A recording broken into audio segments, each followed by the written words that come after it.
मुंशी प्रेमचंद जी के महान उपन्यास मानसरोवर से अगली कहानी है बड़े भाई साहब, जिसमें लेखक ने बड़े भाई के जिम्मेदारी पे थोड़ा सा व्यंग, थोड़ा सा कटाक्ष के साथ इस कहानी को बहुत ही मज़ेदार बनाया है। ये बहुत अच्छी लगेगी, आप लोग इसे ज़रूर सुनिए। आप सुनेंगे, मुझे कमेंट करेंगे तो मुझे ऑडियो बुक बनाने में बहुत ही हिम्मत मिलेगी, सहायता मिलेगी। तो शुरू करती हूँ अगली रचना, बड़े भाई साहब। मेरे भाई साहब मुझसे 5 साल बड़े थे, लेकिन केवल 3 दर्जे आगे।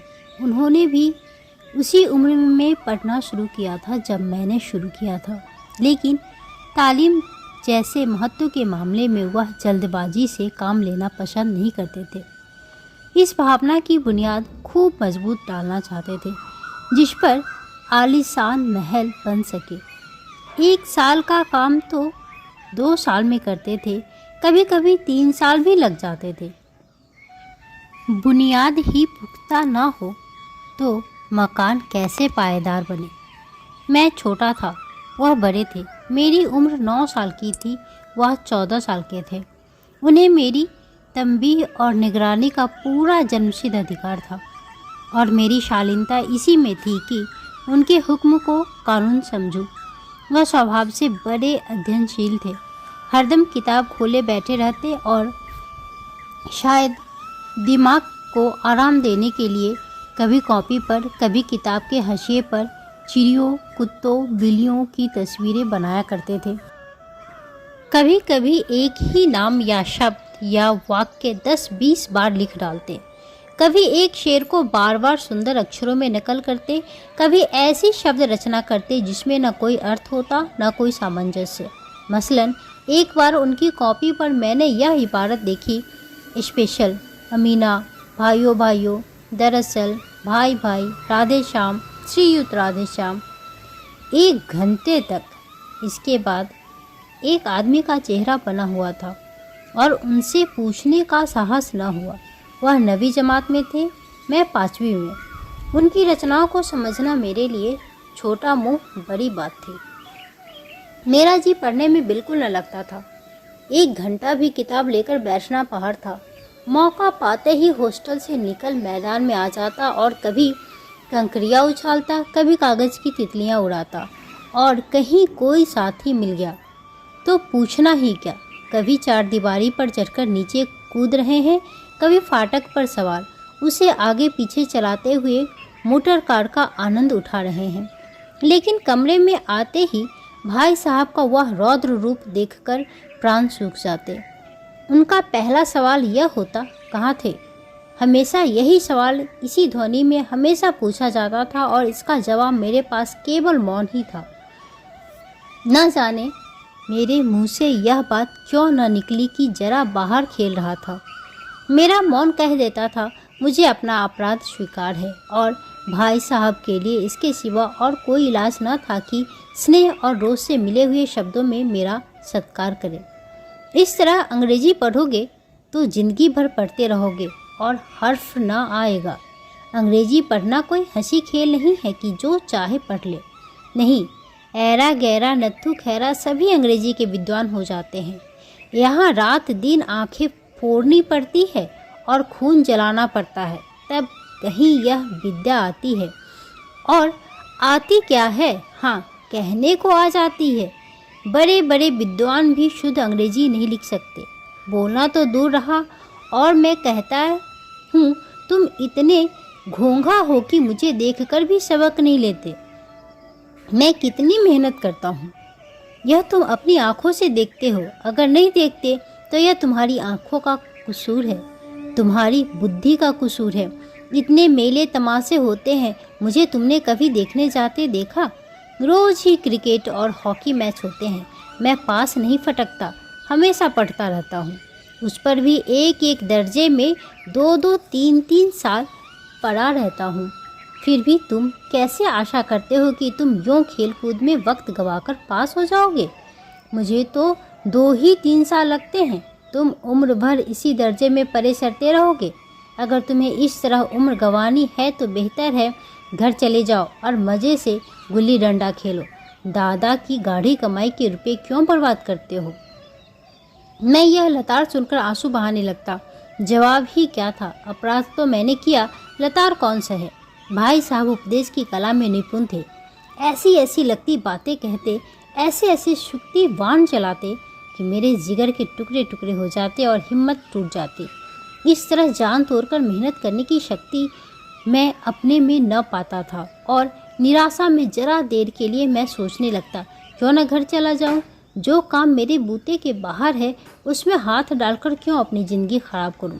मुझे अपना मूर्ख रहना मंजूर था, लेकिन उतनी मेहनत, मुझे तो चक्कर आ जाता था।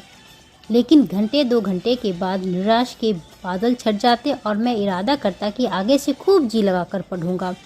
चटपट एक टाइम टेबल बना डालता, बिना पहले से नक्शा बनाए कोई स्कीम तैयार किए काम कैसे शुरू करूं। टाइम टेबल में खेलकूद की मद बिल्कुल उड़ जाती। प्रातःकाल उठना, 6 बजे मुंह हाथ धो नाश्ता कर पढ़ने बैठ जाना। 6 से 8 तक अंग्रेजी, 8 से 9 तक हिसाब, 9 से 9:30 तक इतिहास, फिर भोजन और स्कूल। 3:30 बजे स्कूल से वापस होकर आध घंटा आराम। 4 से 5 तक भूगोल, 5 से 6 तक ग्रामर, आध घंटा हॉस्टल के सामने ही टहलना। 6:30 से 7 तक अंग्रेजी कंपोजिशन, फिर भोजन करके 8 से 9 तक अनुवाद, 9 से 10 तक हिंदी, 10 से 11 तक विविध विषय पर विश्राम। मगर टाइम टेबल बना लेना एक बात है, उस पर अमल करना दूसरी बात। पहले ही दिन उसकी अवहेलना शुरू हो जाती। मैदान की वह सुखद हरियाली, हवा के हल्के हल्के झोंके, फुटबॉल की तरह उछल कूद, कबड्डी के वह दांव घात, वॉलीबॉल की वह तेजी और फुर्ती मुझे अज्ञात और अनिवार्य रूप से खींच ले जाती और वहाँ जाते ही मैं सब कुछ भूल जाता। वह जानलेवा टाइम टेबल, आँख फोड़ पुस्तकें किसी को याद न रहती और भाई साहब को नसीहत और फजीहत का अवसर मिल जाता। मैं उनके साये से भागता, उनकी आंखों से दूर रहने की चेष्टा करता, कमरे में इस तरह दबे पाँव आता कि उन्हें खबर न हो। उनकी नज़र मेरी उठी और मेरे प्राण निकले। हमेशा सिर पर एक नंगी तलवार सी लटकती मालूम होती, फिर भी जैसे मौत और विपत्ति के बीच भी आदमी मोह और माया के बंधन में जकड़ा रहता है। मैं फटकार और घुड़कियाँ खाकर भी खेल कूद का तिरस्कार न कर सकता था। सालाना इम्तिहान हुआ, भाई साहब फेल हो गए, मैं पास हो गया और दर्जे में प्रथम आया। मेरे और उनके बीच में केवल 2 साल का अंतर रह गया। जी में आया भाई साहब को आड़े हाथ लूं। आपकी वह घोर तपस्या कहाँ गई? मुझे देखिए, मज़े से खेलता भी रहा और दर्जे में अव्वल भी हूँ। लेकिन वह इतने दुखी और उदास थे कि मुझे उनसे दिली हमदर्दी हुई और उनके घाव पर नमक छिड़कने का विचार ही लज्जास्पद जान पड़ा है। हाँ, अब मुझे अपने ऊपर कुछ अभिमान और आत्मसम्मान भी बढ़ा। भाई साहब का वह रौब मुझ पर न रहा। आज़ादी से खेल कूद में शरीक होने लगा। दिल मजबूत था। अगर उन्होंने फिर फजीहत की तो साफ कह दूंगा, आपने अपना खून जलाकर कौन सा तीर मार लिया? मैं तो खेलते कूदते दर्जे में अव्वल आ गया। जवान से यह हेकड़ी जताने का साहस न होने पर भी मेरे रंग ढंग से साफ जाहिर होता था कि भाई साहब का वह आतंक मुझ पर नहीं था। भाई साहब ने इसे भांप लिया। उनकी सहज बुद्धि बड़ी तीव्र थी और एक दिन जब मैं भोर का सारा समय गुल्ली डंडे की भेंट करके ठीक भोजन के समय लौटा तो भाई साहब ने मानो तलवार खींच ली और मुझ पर टूट पड़े। देखता हूँ इस साल पास हो गए और दर्जे में अव्वल आ गए तो तुम्हें दिमाग हो गया है। मगर भाईजान, घमंड तो बड़े बड़े का नहीं रहा। तुम्हारी क्या हस्ती है? इतिहास में रावण का हाल तो पढ़ा ही होगा। उसके चरित्र से तुमने कौन सा उपदेश लिया या यूं ही पढ़ गए? महज इम्तिहान पास कर लेना कोई चीज़ नहीं है। असल चीज़ है बुद्धि का विकास। जो कुछ पढ़ो उसका अभिप्राय समझो। रावण भूमंडल का स्वामी था। ऐसे राजाओं को चक्रवर्ती कहते हैं। आजकल अंग्रेजों के राज्य का विस्तार बहुत बढ़ा हुआ है, पर इन्हें चक्रवर्ती नहीं कह सकते। संसार में अनेकों राष्ट्र अंग्रेजों का आधिपत्य स्वीकार नहीं करते, बिल्कुल स्वाधीन है। रावण चक्रवर्ती राजा था। संसार के सभी महीप उसे कर देते थे। बड़े बड़े देवता उसकी गुलामी करते थे। आग और पानी के देवता भी उसके दास थे। मगर उसका अंत क्या हुआ? घमंड ने उसका नामो निशान तक मिटा दिया। कोई उसे एक चुल्ली पानी देने वाला भी न बचा। आदमी और जो कुकर्म चाहे करे पर अभिमान न करे। इतराए नहीं, अभिमान किया और दीन दुनिया दोनों से गया। शैतान का हाल भी पढ़ा ही होगा। उसे यह अभिमान हुआ था कि ईश्वर का उससे बढ़कर सच्चा भक्त कोई है ही नहीं। अंत में यह हुआ कि स्वर्ग से नरक में ढकेल दिया गया। शाह रूम ने भी एक बार अहंकार किया था, भीख मांग मांग कर मर गया। तुमने तो अभी केवल एक दर्जा पास किया है और अभी से तुम्हारा सिर फिर गया। तब तो तुम आगे बढ़ चुके। या समझ लो कि तुम अपना मेहनत से नहीं पास हुए हैं।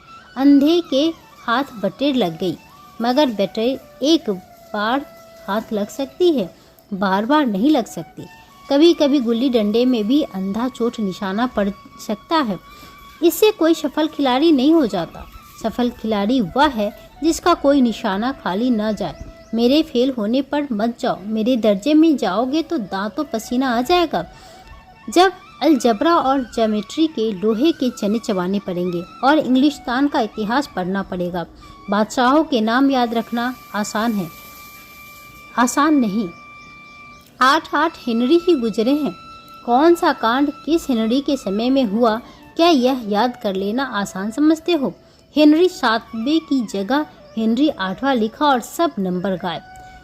सफाचट, सिफर भी न मिलेगा। सिफर भी, ओह किस ख्याल में? दर्जनों तो जेम्स हुए हैं, दर्जनों विलियम, कोड़ियों चार्ल्स। दिमाग चक्कर खाने लगता है, आधी रोग हो जाता है। इन अभागों को नाम भी न जुड़ते थे। एक ही नाम के पीछे दोयम सोयम चहारुम पंजुम लगाते चले गए। मुझसे पूछते तो 10 लाख नाम बता देता और ज्योमेट्री तो बस खुदा की पनाह। अब अ ब ज की जगह अ ज व लिख दिया और सारे नंबर कट गए। कोई इन निर्दयी मुतमहीनों से नहीं पूछता कि आखिर अ ब ज और अ ज व में क्या फ़र्क है और व्यर्थ की बात के लिए क्यों छात्र का खून करते हो। दाल भात रोटी या भात दाल रोटी खाए, इसमें क्या रखा है? मगर इन परीक्षकों को क्या परवाह, वह तो वही देखते हैं जो पुस्तक में लिखा है। चाहते कि लड़के अक्षर अक्षर रट डाले और इसी रटंत का नाम शिक्षा रख छोड़ा है। और आखिर इन बेसर पैर की बात के पढ़ने के क्या फ़ायदे? इस रेखा पर वह लम्ब गिरा दो तो आधार लम्ब से दुगुना होगा। पूछिए इसे प्रयोजन, दुगुना नहीं चौगुना हो जाए या आधा ही रहे मेरी बला से। लेकिन परीक्षा में पास होना है तो यह सब खुराफात याद करनी पड़ेगी। कह दिया, समय की पाबंदी पर एक निबंध लिखो जो 4 पन्नों से कम न हो। अब आप कापी सामने खोले, कलम हाथ में लिए, उसके नाम को रोइए। कौन नहीं जानता है कि समय की पाबंदी बहुत अच्छी बात है। इससे आदमी के जीवन में संयम आता है, दूसरों का उस पर स्नेह होने लगता है, उसके कारोबार में उन्नति होती है। लेकिन इस जरा सी बात पर 4 पन्ने कैसे लिखे? जो बात एक वाक्य में कही जा सके उसे 4 पन्नों में लिखने की ज़रूरत? मैं तो इसे हिमाकत कहता हूँ।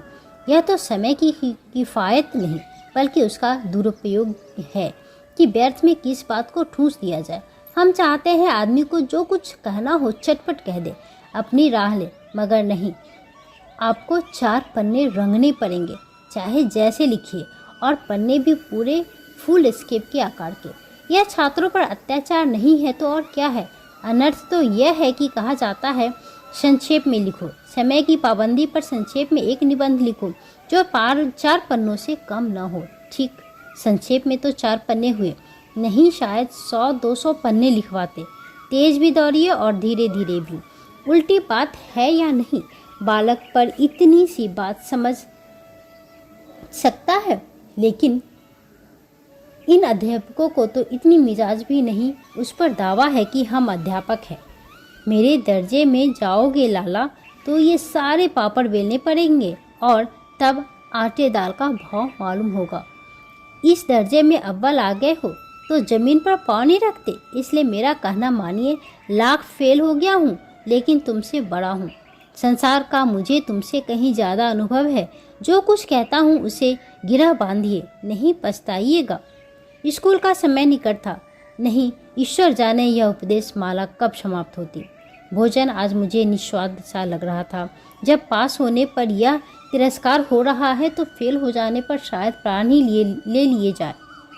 भाई साहब ने अपने दर्जे की पढ़ाई का जो भयंकर चित्र खींचा था उसने मुझे भयभीत कर दिया।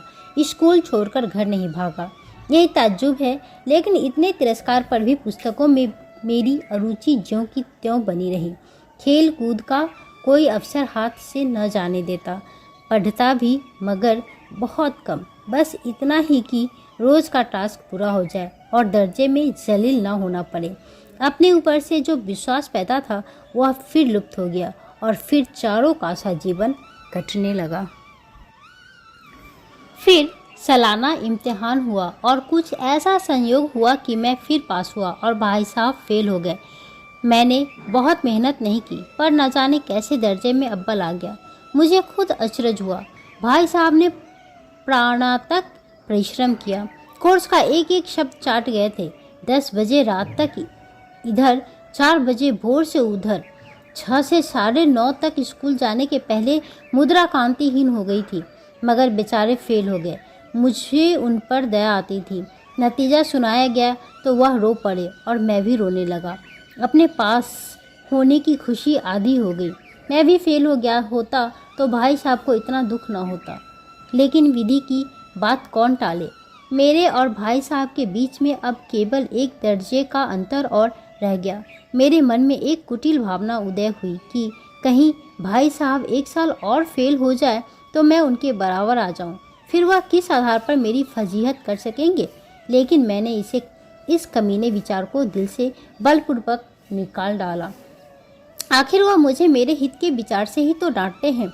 मुझे इस वक्त अप्रिय लगता है अवश्य, मगर वह शायद उनके उपदेशों का ही असर हो कि मैं दनादन पास हो जाता हूँ और इतने अच्छे नंबरों से। भाई साहब बहुत कुछ नर्म पड़ गए थे। कई बार मुझे डांटने का अवसर पाकर भी उन्होंने धीरज से काम लिया। शायद अब वह खुद समझने लगे थे कि मुझे डांटने का अधिकार उन्हें नहीं रहा, या रहा भी तो बहुत कम। मेरी स्वच्छंदता भी बढ़ी।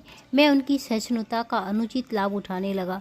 मुझे कुछ ऐसी धारणा हुई कि मैं पास हो ही जाऊंगा, पढ़ूं या न पढ़ूं।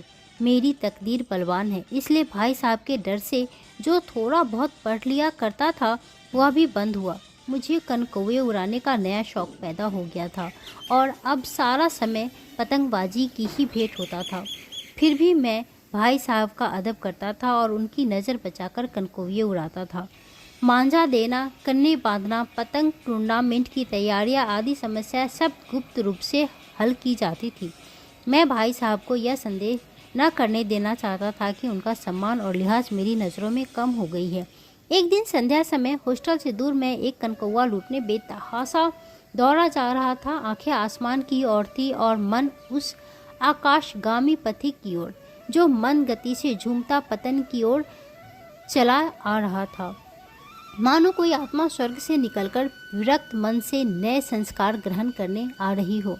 बालकों की पूरी सेना लगे और झाड़दार बांस लिए इसका स्वागत करने को दौड़ी आ रही थी। किसी को अपने आगे पीछे की खबर न थी। सभी मानो उस पतंग के साथ ही आकाश में उड़ रहे थे जहाँ सब कुछ समतल है, न मोटर कारें हैं, ट्राम न गाड़ियाँ। सहसा भाई साहब से मेरी मुठभेड़ हो गई, जो शायद बाजार से लौट रहे थे। उन्होंने वही हाथ पकड़ लिया और उग्र भाव से बोले, इन बाजारी लौंडों के साथ ढेले के कनकौवे के लिए दौड़ते तुम्हें शर्म नहीं आती? तुम्हें इसका भी कुछ लिहाज नहीं कि अब नीची जमात में नहीं हो बल्कि 8वीं जमात में आ गए हो और मुझसे केवल एक दर्जा नीचे हो। आखिर आदमी को कुछ तो अपने पोजीशन का ख्याल करना चाहिए। एक ज़माना था कि लोग 8वां दर्जा पास करके नायब तहसीलदार हो जाते थे। मैं कितने ही मिडिलचियों को जानता हूँ जो आज अव्वल दर्जे के डिप्टी मजिस्ट्रेट या सुपरिटेंडेंट हैं। कितने ही 8वीं जमात वाले हमारे लीडर और समाचार पत्रों के संपादक हैं। बड़े बड़े विद्वान उनकी मातहती में काम करते हैं और तुम उसी 8वें दर्जे में आकर बाजारी लौंडों के साथ कनकौवियों के लिए दौड़ रहे हो। मुझे तुम्हारी इस कम अकली पर दुख होता है। तुम ज़हीन हो, इसमें शक नहीं, लेकिन वह ज़हन किस काम का जो हमारे आत्मगौरव की हत्या कर डाले। तुम अपने दिल में समझते होगे मैं भाई साहब से महज एक दर्जा नीचे हूँ और अब उन्हें मुझको कुछ कहने का हक नहीं, लेकिन यह तुम्हारी गलती है। तुमसे 5 साल बड़ा हूँ और चाहे आज तुम मेरी ही जमात में आ जाओ और परीक्षकों का यही हाल है तो निस्संदेह अगले साल तुम मेरे समकक्ष हो जाओगे और शायद 1 साल बाद मुझसे आगे भी निकल जाओ। लेकिन मुझ में और तुम में जो 5 साल का अंतर है उसे तुम क्या खुदा भी नहीं मिटा सकता। मैं तुमसे 5 साल बड़ा हूँ और हमेशा रहूँगा। मुझे दुनिया का और ज़िंदगी का जो तजुर्बा है तुम उसकी बराबरी नहीं कर सकते, चाहे तुम एमए और डीलिट और डीफिल ही क्यों ना हो जाओ। समझ किताबें पढ़ने से नहीं आती, दुनिया देखने से आती है। हमारी अम्मा ने कोई दर्जा नहीं पास किया और दादा भी शायद 5वीं 6ठी जमात के आगे नहीं गए, लेकिन हम दोनों चाहे सारी दुनिया की विद्या पढ़ ले, अम्मा और दादा को हमें समझाने और सुधारने का अधिकार हमेशा रहेगा। केवल इसलिए नहीं कि वे हमारे जन्मदाता हैं, बल्कि इसलिए कि उन्हें दुनिया का सबसे ज़्यादा तजुर्बा है और रहेगा।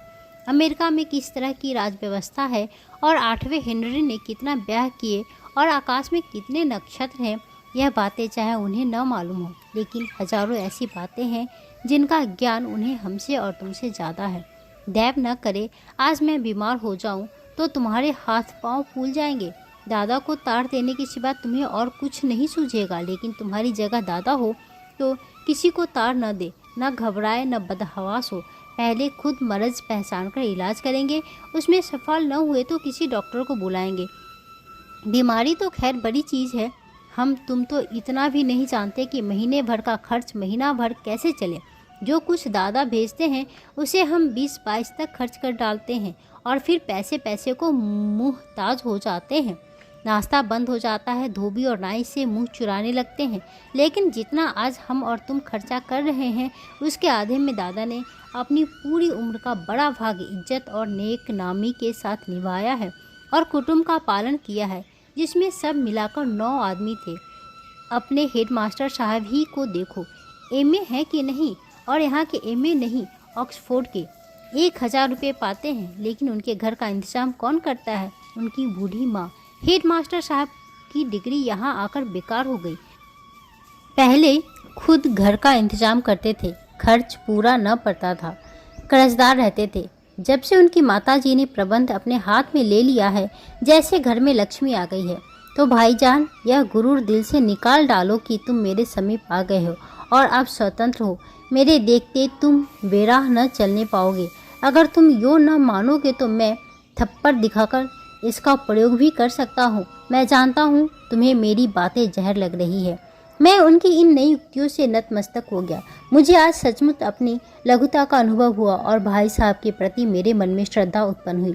मैंने सजल आंखों से कहा, हरगिज़ नहीं, आप जो फरमा रहे हैं वह बिल्कुल सच है और आपको उसको कहने का अधिकार है। भाई साहब ने मुझे गले से लगा लिया और बोले, मैं कनकोइये उड़ाने को मना नहीं करता, मेरा भी जी ललचाता है, लेकिन क्या करूं? खुद बेराह चलूं तो तुम्हारी रक्षा कैसे करूं?